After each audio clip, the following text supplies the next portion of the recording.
नमस्कार और स्वागत है आपका हमारे स्पेशल सीरीज आई मैटर्स डेली में।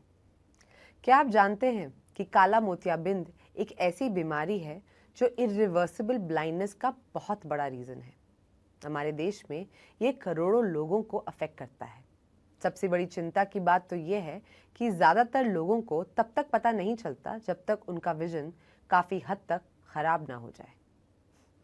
आज हम एक एक्सपर्ट से बात करेंगे ताकि समझ सकें कि अर्ली डिटेक्शन इतना ज़रूरी क्यों है और आपके नज़दीकी कैसे सिंपल स्टेप्स लेकर अपनी आँखों की रोशनी प्रोटेक्ट कर सकते हैं। तो चलिए शुरू करते हैं और रोशनी डालते हैं इस साइलेंट थीफ और साइट पर। तो डॉक्टर साहब, रिसेंटली मैंने काफ़ी सुना है काला मोतियाबिंद के बारे में, जो चुपके से ब्लाइंडनेस का रीज़न बनता है। क्या आप हमको बता सकते हैं कि काला मोतियाबिंद एग्जैक्टली होता क्या है और कौन से रीजन इसके लिए जिम्मेदार होते हैं? हाय होमा। तो ग्लॉकोमा को हम साइलेंट थीफ ऑफ साइट भी कहते हैं क्योंकि ये धीरे धीरे हमारी ऑप्टिक नर्व को डैमेज करता जाता है। सबसे ज्यादा खतरनाक बात यह है कि अधिकांश लोगों में इसका कोई भी सिम्टम नहीं देखा जाता और एक बार जो ऑप्टिक नर्व डैमेज हो गई उसको रिस्टोर कर पाना असंभव है। ग्लॉकोमा के रिस्क फैक्टर्स में यूजुअली बढ़ती उम्र, फैमिली हिस्ट्री अगर किसी को है ग्लॉकोमा की, कोई और शरीर में बीमारी है जैसे कि डायबिटीज, हाइपरटेंशन, किसी अन्य बीमारी के लिए आप स्टेरॉइड्स का सेवन कर रहे हैं या फिर आपको हाई माइनस के नंबर हैं, तो आपको अपनी आंखों का रूटीन चेकअप जरूर कराना चाहिए। इवन यदि आपको अपनी आंखों में कोई लक्षण नजर नहीं आता लेकिन आपकी उम्र 40 वर्ष से अधिक है, तो एक बार अपने डॉक्टर के पास जाके अपनी आंखों को चेक जरूर कराना चाहिए। तो अगर मुझे काला मोतियाबिंद हो जाता है तो सबसे बेस्ट ट्रीटमेंट ऑप्शंस क्या होते हैं और क्या इमीडिएटली मुझे सर्जरी करानी पड़ेगी? क्या ट्रीटमेंट काला मोतियाबिंद के टाइप और स्टेज पे डिपेंड करता है? ग्लॉकोमा के लिए तुरंत सर्जरी करने की जरूरत नहीं होती है। हम यूजुअली मैक्सिमम लोगों में इसे आई ड्रॉप से कंट्रोल करने की कोशिश करते हैं और अधिकांश लोगों में आई ड्रॉप के साथ हम इसे अच्छे से कंट्रोल कर पाते हैं। कुछ सिलेक्टेड केसेस में हमें लगता है तो हम उसे मुंह से खाने वाली गोलियां भी दे सकते हैं या फिर लेजर ट्रीटमेंट भी एडवाइस कर सकते हैं। जब इन सब चीजों से भी आंखों का प्रेशर कंट्रोल नहीं होता है तो surgery is usually the last resort to treat glaucoma.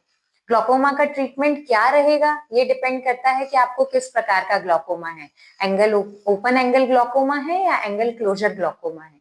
जब पेशेंट हमारे पास आता है उसका ग्लॉकोमा किस स्टेज में डायग्नोज होता है, यह भी एक इम्पॉर्टेंट फैक्टर है जिसपे पेशेंट का ट्रीटमेंट डिपेंड करता है। सो बहरहाल यह ज्यादा जरूरी है कि हम काले मोतियाबिंद का सही समय पे पता लगाएं और पेशेंट की आंखों का प्रेशर जितना जल्दी हो सके उसको कंट्रोल करें। मैंने यहाँ तक सुना है कि कुछ सिंपल डेली साइंस होते हैं जैसे आई पेन या चश्मे का नंबर अचानक बढ़ जाना, ये काला मोतियाबिंद के अर्ली साइंस होते हैं। क्या आप इसके सिम्टम्स के बारे में हमें कुछ और बता सकते हैं?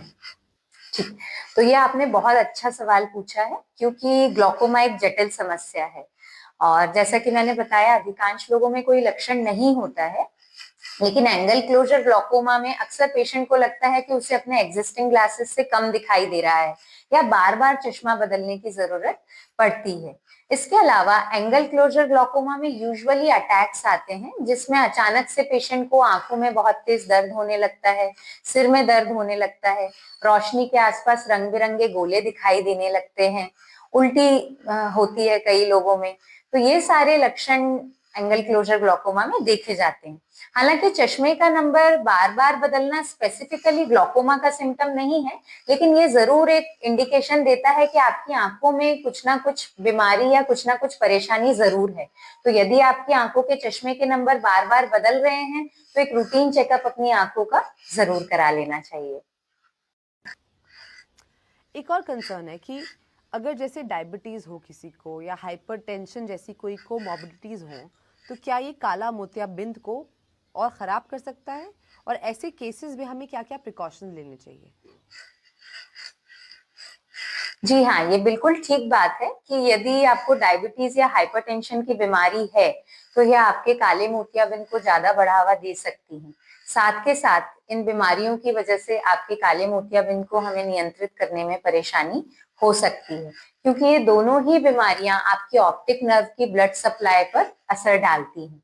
यदि आपको ये बीमारियां हैं तो अपने आई सर्जन को इनके बारे में जरूर बताना है, ताकि हम उसको अच्छी तरह से मैनेज कर सकें। साथ के साथ आपको एक हेल्दी लाइफस्टाइल अपनाना चाहिए, अपनी मेडिसिन को कभी भी मिस नहीं करना है, और डायबिटीज हाइपरटेंशन के लिए अपने फिजिशियन से भी नियमित चेकअप कराते रहना चाहिए। और फाइनली, क्या आप काला मोतियाबिंद को लेके कुछ गलत फहमियों पे रोशनी डाल सकते हैं? जी हाँ, तो ग्लॉकोमा के बारे में जो सबसे कॉमन मिथ है वो ये है कि लोगों को लगता है कि यह बीमारी सिर्फ बढ़ती उम्र में ही देखी जाती है या बुजुर्गों में ही देखी जाती है, जबकि आंखों का प्रेशर बढ़ने की समस्या बहुत अर्ली एज से स्टार्ट होती है और कई बार बहुत छोटे बच्चों में भी काला मोतियाबिंद हो सकता है।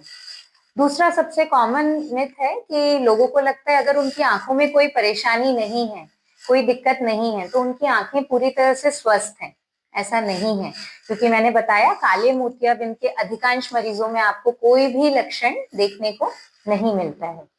तीसरा कॉमन मिथ है कि ग्लॉकोमा का अगर हमने ट्रीटमेंट ले लिया तो हमारा ग्लॉकोमा पूरी तरह से ठीक हो चुका है, जबकि काले मोतियाबिंद में जो गई हुई नजर है वो कभी भी वापस नहीं आ सकती। हम उसके ट्रीटमेंट से टारगेट करते हैं कि पेशेंट की जो नजर बची हुई है कम से कम वह नजर वहां पर ही स्टेबल रह जाए। तो उसका ट्रीटमेंट पेशेंट को लाइफ लॉन्ग लेना पड़ता है, ताकि हम काले मोतियाबिंद पे अच्छी तरह से नियंत्रण पा सके।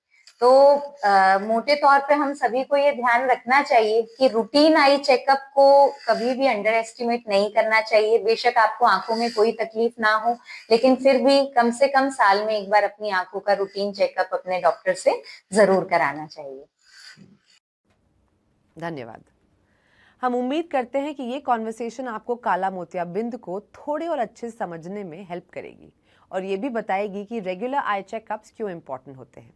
याद रखिए, अर्ली डिटेक्शन आपकी विजन और आपके लव्ड वंस की आईसाइट को प्रोटेक्ट करने में बहुत फर्क ला सकती है।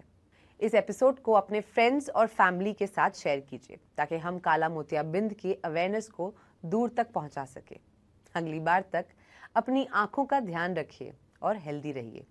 For more information, follow us on @imattersdaily. Thank you.